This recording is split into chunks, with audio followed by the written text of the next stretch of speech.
Bienvenue Stop Invest, la chaîne des top d'investissement. Ici, on parle essentiellement d'entreprises de qualité. Avons-nous une opportunité d'investissement sur Intercontinental Exchange? C'est la question à laquelle on va essayer de répondre en se basant sur l'état financier de la compagnie. Je rappelle que ceci représente uniquement mon point de vue et non un conseil d'investissement. Et comme d'habitude, je me réserve le droit de me tromper. J'adore cette entreprise. D'accord? J'aime bien les places boursières. Donc ici, c'est une place boursière américaine. Elle est spécialisée dans les produits dérivés. Donc tout ce qui est options, etc. Vous allez devoir, si vous aimez les produits dérivés, il y a de fortes chances aux États-Unis que ça passe par le système de Intercontinental Exchange. Donc vous imaginez ici qu'on devient de plus en plus indispensable, on ne peut pas se passer de nous. J'aime bien ça, les places boursières m'intéressent beaucoup. Donc comme que ce soit Euronext, que ce soit le NICE, que ce soit le Nasdaq, etc. Je parle des entreprises parce qu'elles sont cotées également en bourse. Le Nasdaq également, c'est une entreprise qui est cotée en bourse, ne l'oubliez pas. Donc j'aime bien les places boursières parce que ce sont des business, enfin, entre parenthèses, faciles à comprendre. Mais il y a une certaine complexité à l'intérieur parce que toutes ne font pas la même chose. Toutes ne sont pas spécialisées dans le même type d'éléments ici. Bref, c'est une demande spéciale ici d'un de nos abonnés, d'accord? Donc, n'hésitez pas à vous abonner également massivement à la Top Newsletter Premium et également à la Top Newsletter gratuite et le Top Premium également, ok? On parle dans le Top Premium, on partage généralement des entreprises qui sont intéressantes, 2 entreprises par mois. Vous pouvez demander des rapports, des analyses ici quantitatives de n'importe quelle entreprise ici, que ce soit européenne, etc. Mais les entreprises que moi je partage sont exclusivement américaines de temps en temps et je me réserve parfois le droit d'aller en Europe. Mais vu que mon portefeuille est tourné vers l'Amérique du Nord ici, donc je préfère rester en Amérique du Nord. Il y a assez d'entreprises ici à mon niveau, d'accord? J'ai pas besoin d'aller ailleurs. Ok, donc je partage ce genre d'entreprise là-dessus, donc dans mes notes d'analyse. Ok, pour ceux qui veulent, retrouvez-nous, la somme est tout simplement modique. Donc ici, Intercontinental Exchange, je vous dis déjà, c'est une belle entreprise. Ok, donc c'est une belle entreprise. Pourquoi? Si on regarde les chiffres, avant même de connaître même ce que l'entreprise fait, j'arrive simplement, parce qu'on m'a posé la question dernièrement ici, est-ce que tu peux passer du temps à présenter l'entreprise, etc. Est-ce que vous savez que je fais exprès de ne pas vous présenter les entreprises? C'est simple, je dis une chose, d'accord? Sur cette chaîne-ci, si une entreprise vous intéresse sur le plan quantitatif, vous allez aller fouiller, vous allez vous poser les bonnes questions. D'accord? Je ne vais pas faire tout ce travail-là pour vous. Parce que je pense que sur ce niveau-là, vous êtes très bon.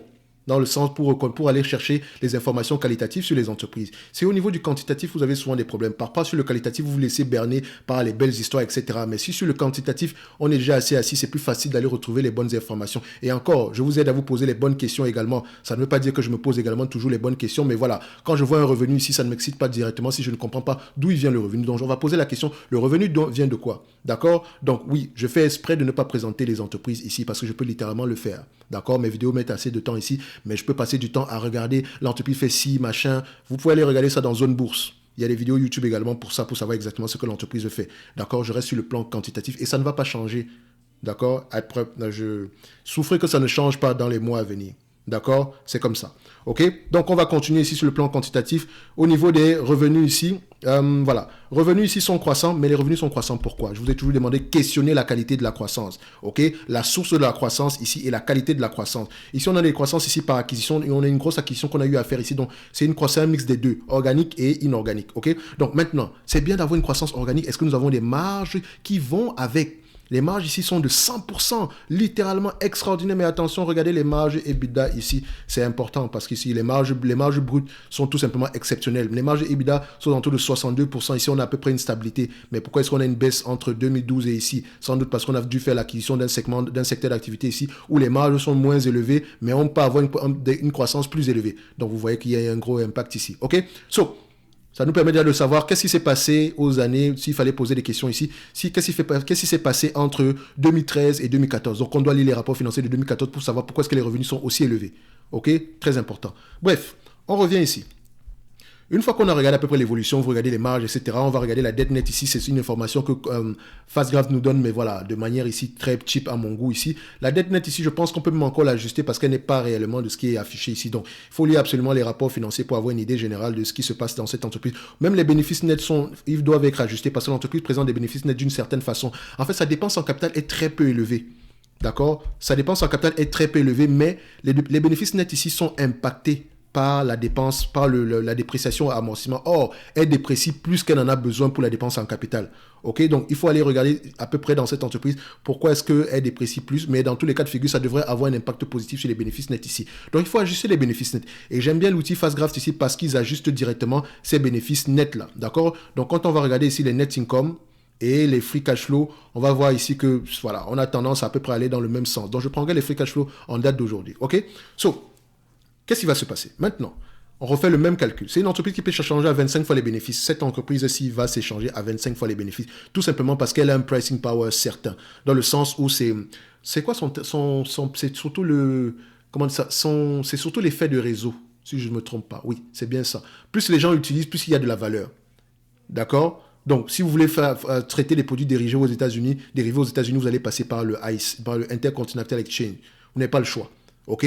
À la fin de la journée, ils vont se prendre une petite commission ici. Et plus les volumes sont élevés, mieux c'est pour nous. OK? Mais on essaie également d'être moins dépendant au volume, etc.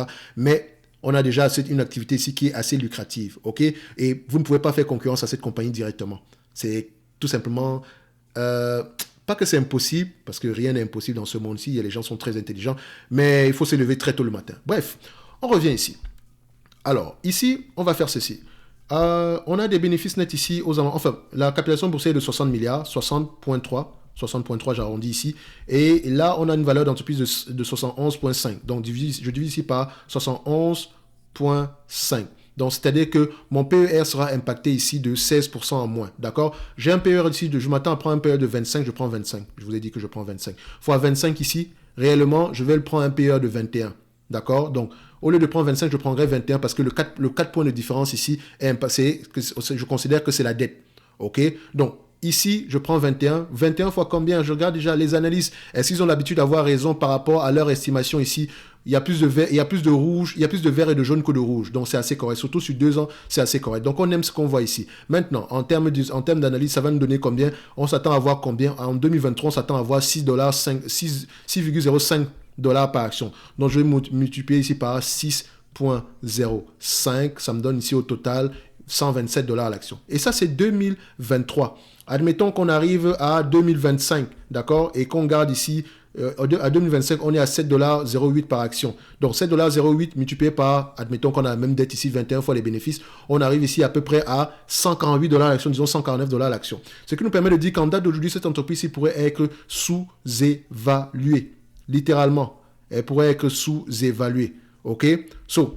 Au minimum, si l'entreprise se négocie à 21 fois les bénéfices sur les années à venir et qu'on l'achète en date d'aujourd'hui au prix actuel, et voilà, on pourrait à peu près attendre sur... ça fait 1, 2, 3, c'est 3. Donc, on pourrait à peu près s'attendre à peu près à comment on appelle ça? Un rendement cumulé, d'accord, en moyen de 11%.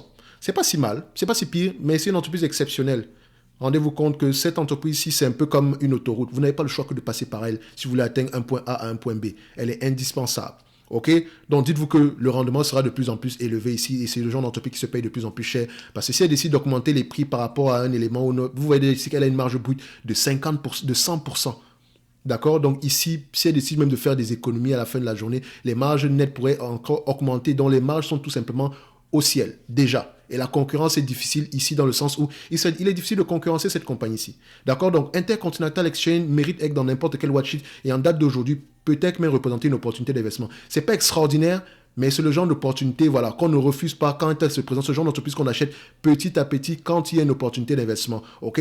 En date d'aujourd'hui, l'opportunité n'est pas extraordinaire si on regarde les bénéfices de l'année prochaine, de 2023 uniquement, mais vous savez qu'on peut aller jusqu'à 148 $ à l'action. Donc ici, à X21, comme on le met ici, on sera à 149. On sera à 127. Donc, ouais, 127. OK? Avec un maximum ici qu'on pourrait atteindre aux alentours de 148 si les bénéfices nets par action de 2025 se réalisent. Et on sait ici que les analystes ont la marge d'erreur est plus ou moins inférieure à 20%.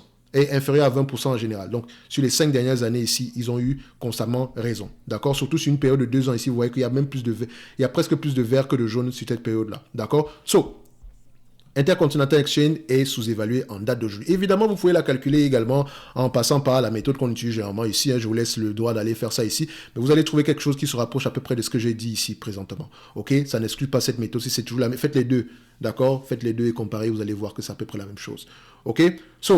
Après, si vous ne trouvez pas la même chose, dites-le moi en commentaire. Hein. C'est juste que je pense qu'on va trouver la même chose parce que j'ai eu à faire le test sur plusieurs entreprises ici. Quand je le fais, quand j'enlève à peu près quand j'ajuste à peu près le PER en fonction de la dette qu'on a présentement ici, ça me donne à peu près ce genre d'informations-ci. Donc, c'est assez rapide. D'accord? C'est une belle entreprise qui mérite d'être dans n'importe quel watch, et peut-être même dans un portefeuille en date d'aujourd'hui, mais on lit les rapports financiers avant de faire une quelconque acquisition. Mais j'aime bien ce genre d'entreprise. Un peu comme Euronext, hein.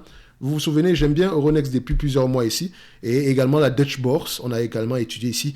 C'est le genre d'entreprise, c'est vraiment, si je pouvais juste acheter ces entreprises-là, je l'aurais fait. D'accord? Parce que c'est de très, très belles entreprises. Une fois que tu les détiens, tu dors sur tes deux oreilles.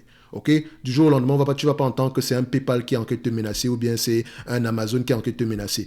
Et vous voyez ici que je pense qu'on a parlé d'Euronext il y a plusieurs mois ici, si je ne me trompe pas. Euronext, je vais regarder ça ici.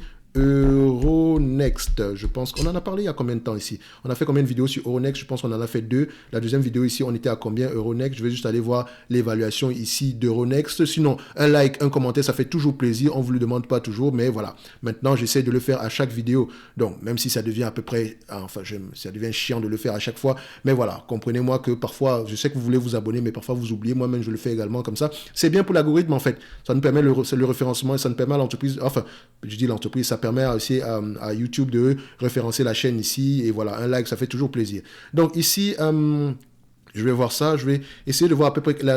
voilà, on était à 64 $ quand on analysait l'entreprise la dernière fois. Et on était déjà sous-évalué. Je pense que j'aimais déjà cette entreprise à ce niveau-là. Aujourd'hui, on est à 75 $ par là. C'est très, très bien. Et je pense également que cette entreprise pourrait très bien s'en sortir. Même en période difficile, ça pourra aller ici. Donc si on compare ici avec le ICE...